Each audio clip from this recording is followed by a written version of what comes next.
Stephen, many congratulations. Through to the quarterfinals once again here at Alexandra Palace. Must be a special feeling. Of course it is.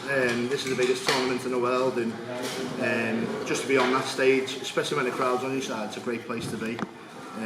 When your darts are flying and you feel like you're playing really well, it's the best place to be, and just happy to get the win, to be fair.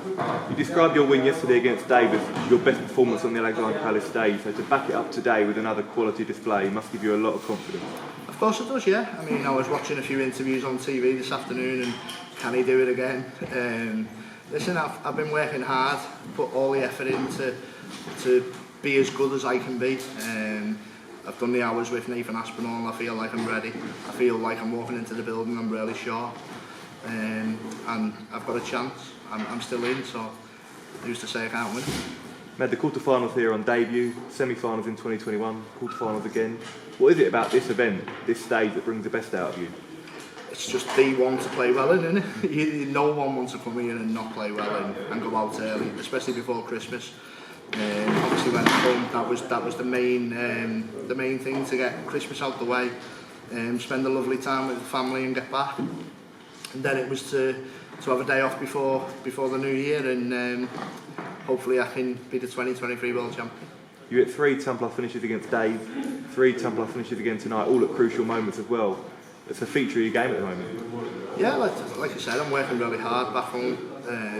Nathan's really made me feel sharp, and I feel like sometimes I can just place him in the treble 20. There were certain aspects again of that game that I was really happy with. There's a few that I wasn't happy with, where I was missing a few doubles, but yeah, the key for that game was to get off to a fast start. I knew I lost the ball in the back room, and my aim was to break his set and hold my own, and yeah, I was lucky to do that. You've already beaten one St Helens rival in Dave Chisnell. Up next it's Michael Smith. What are your thoughts on that match? He's a tough opponent. I don't know where he is in the world, but I've just beat the world number 5, so if I'm not confident to beating anyone else, then I shouldn't be playing the game.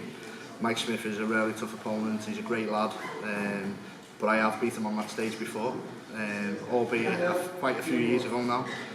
But we don't play now until 2023, so the whole of 2022 is scratched. We start again, we get back on the practice board tomorrow, and we'll be ready for the next game.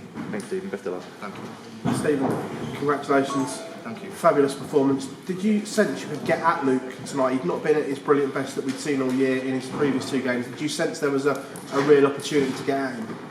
Not really. I mean, I watched on live score the game yesterday, and I think Vincent was unlucky, to be honest.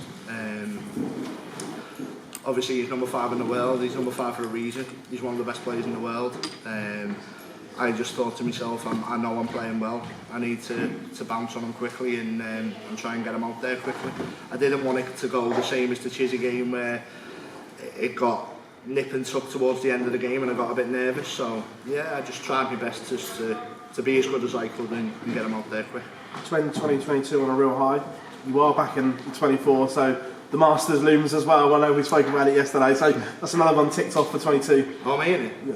Back to 24 in the world. Yay! No, do you know what? I didn't even think about that before that game.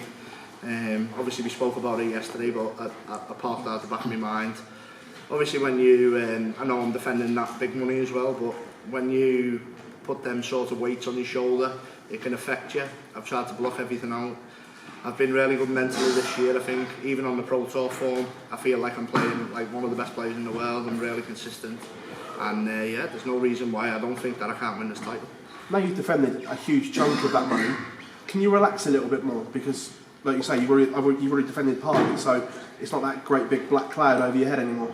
I don't want to relax, to be honest. I want the best players in the world. I want to prove myself as being one of the best players in the world. I know I am. I know I've put the effort in this year.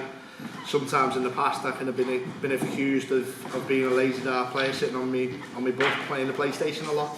I'm really good at FIFA now, but it's time to man up. It's time to become a proper dart player again, and yeah, I love it. And when you look back in the crowd's all on my back. I look back in my corner, I've got my son there cheering me on, my missus, I've got my manager as well, and that, listen, I play for them.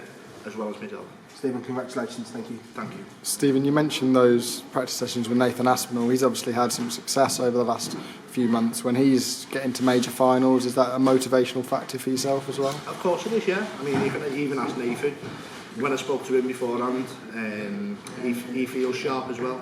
He's going to refresh himself. He's going to Disneyland for a few weeks, and he's going to refocus, and we're going to get back on the board in the new year. And yeah, it's going to be an aspect of both of our games.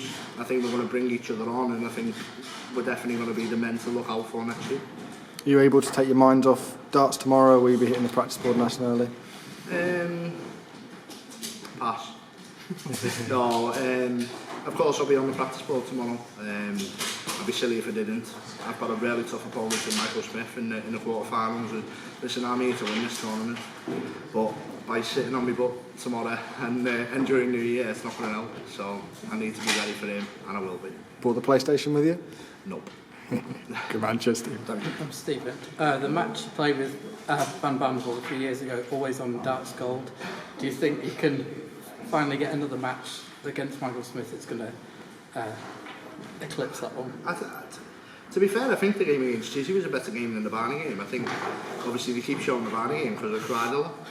So, I don't know, maybe I beat Michael Smith and I start crying after the game, and that might come on that goal, but no, it's brilliant. All my friends text me, especially when they're taking a mickey out of me because people are crying on TV, but no, these are the games we play for. I remember growing up back in the day watching the likes of Barney and then Phil Taylor. Phil Taylor put a lovely tweet on yesterday when I beat Dave, and it's inspiration, to be honest. I take a lot from that and I can build on it.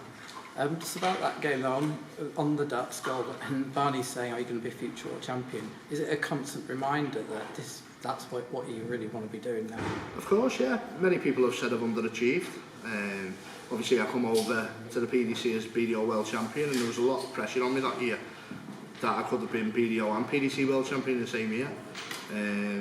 Maybe I have underachieved, but when you look at my resume, I've had a few semis. There's a lot more to come, trust me. Brilliant, congratulations. Thank you.